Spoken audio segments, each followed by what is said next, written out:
The Legend of the Mango.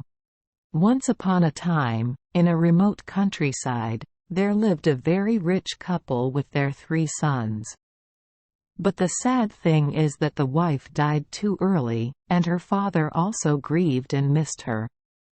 And he couldn't accept that. So every day that passed he quenched his sorrows with alcohol and got drunk. Alcohol is his companion and the only thing that allows him to face this bitter truth, something no one wants to happen in their family. One day, the little son approached his father and told him, "Please stop what you are doing to yourself, father. We are always here with you, please stop this." Again. But his father didn't listen. He continued to get drunk and neglected his work. Soon, the family was deeply in debt. And the lawyers advised the cousins that the property should be divided among the 3 of them.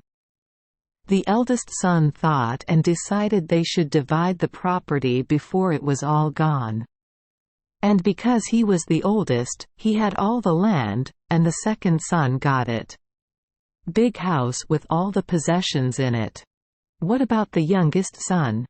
He decided to take care of his father in a small hut in the farthest area of the land that his brother had given him. The father finally came to his senses. But it was too late.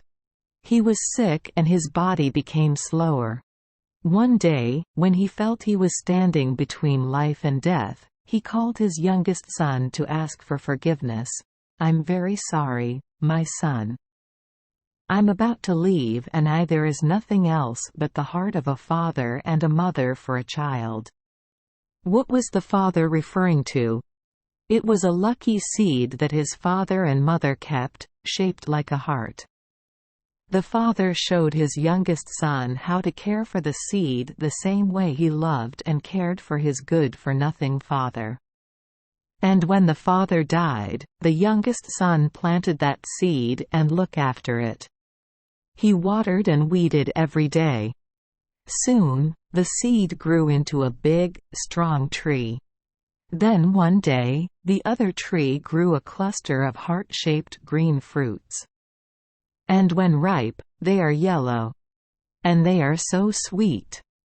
The youngest son is really lucky. When he sold these mangoes, he got a lot of money. And again he took the seeds of the remaining ripe fruits to plant so he had more trees. The next year, he had his own land, where he planted many trees. Meanwhile, you were wondering about the other 2 brothers. Well, they both spent all the money they had while their younger brother worked hard and was rewarded for his efforts. Some time later, the youngest son regained their old house and the land that his parents previously owned. And he also called his 2 brothers to live with him in a new house in the middle of the land he used to grow mangoes. And they have proven that all of a person's success does not lie in the lines on his hand but in his hard work, which makes his life better. Thank you for joining us for today's fairy tale. We hope these stories bring joy and meaning to your day. If you love our channel, please hit the subscribe button so you won't miss any exciting tales. Wishing you a good night and sweet dreams. See you in the next story.